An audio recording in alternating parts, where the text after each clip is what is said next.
I'm gonna give a disclaimer. I'm sorry. I have a lot of clinical photos to show. Um, Maxillofacial prosthetics, it's kind of a subspecialty within dentistry that really focuses on trauma and cancer patients.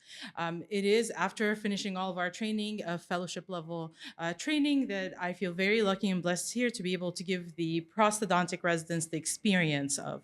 And I can only do it by being part of an amazing college that has maxillofacial prosthodonts like myself and head and neck surgeons in the oral surgery department.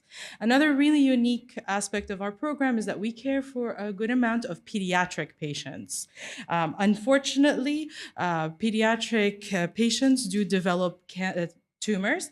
Luckily, it is very rare, and most of them typically are found on routine exam for patients when they go to the pediatric dentist, and they are on mostly benign.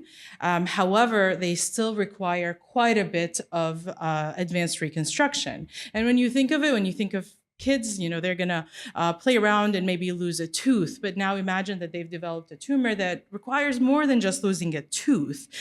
These patients end up with pretty larger sections that involve teeth, tissue, bone, and we have to do some more advanced reconstruction relying on our head and neck cancer doctors that access vessels in the neck. They they harvest bone from different areas like the leg or the hip. Mostly we use the leg, and we're able to reconstruct not just the bone, but actually give these patients teeth.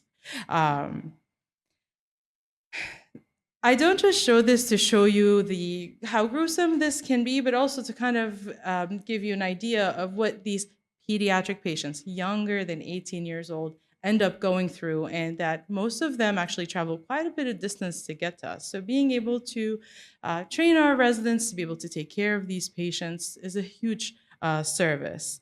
I will go quickly through a case presentation of how we take care of them so that I don't scar everyone more. So I'm sorry.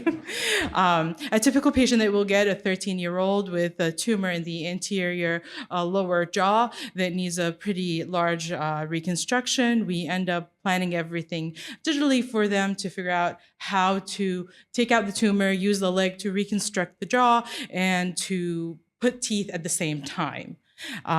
Typically, we're two teams working at the same time. One is working in the head, in the mouth, removing the tumor. Another team that is going to get us the piece of bone so that we can go ahead. That's where my part and my residents, we place the implants.